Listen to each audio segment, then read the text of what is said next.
English stories. Ali Baba and the 40 Thieves. There were two brothers who lived in Persia. Qasim and Ali Baba were their names.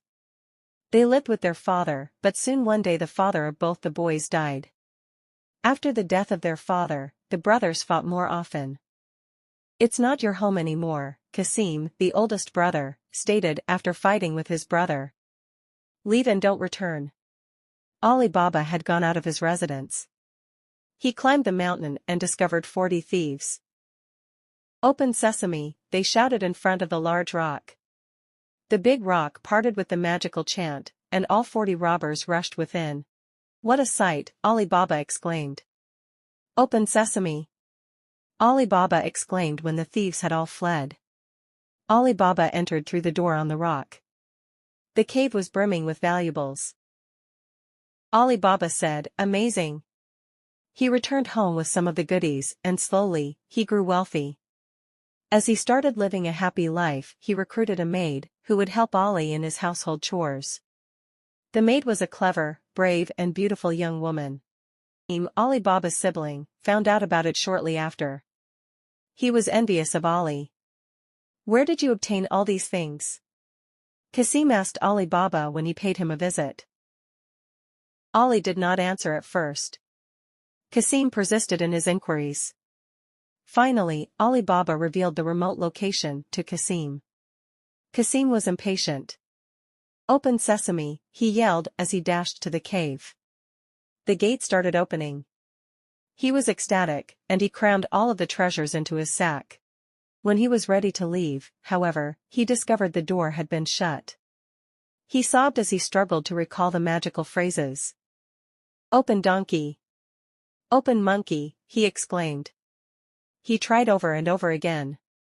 However, it was a complete failure. The thieves reappeared soon after, and Qasim was brutally murdered by the enraged robbers. Soon Ali Baba had learned about his brother's death. He went to the cave and took the body of his brother and buried him in a beautiful spot.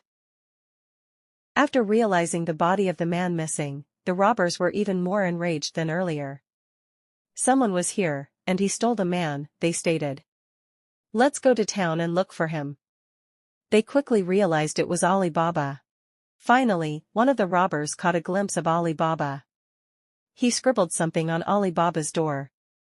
Ali Baba's maid, on the other hand, noticed it. She left the identical mark on all of the town's doors. The thieves arrived the next day to take Ali Baba. They couldn't discover Ali Baba's residence, because all the doors had identical markings. Finally, the robbers discovered Ali Baba's home and entered.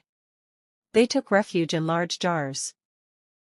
However, the maid noticed them lurking once more. She filled the jars with hot oil. The screams of the robbers in the jars were followed by their deaths. The leader was the last robber alive. He disguised himself as a guest. As a guest, he went to Ali Baba's residence.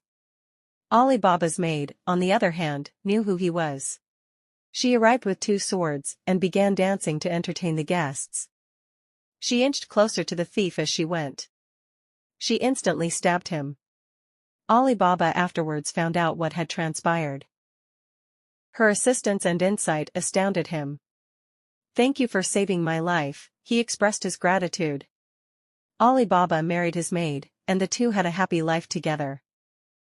The moral of the short story Ali Baba and the 40 Thieves is to not be greedy and to be quick.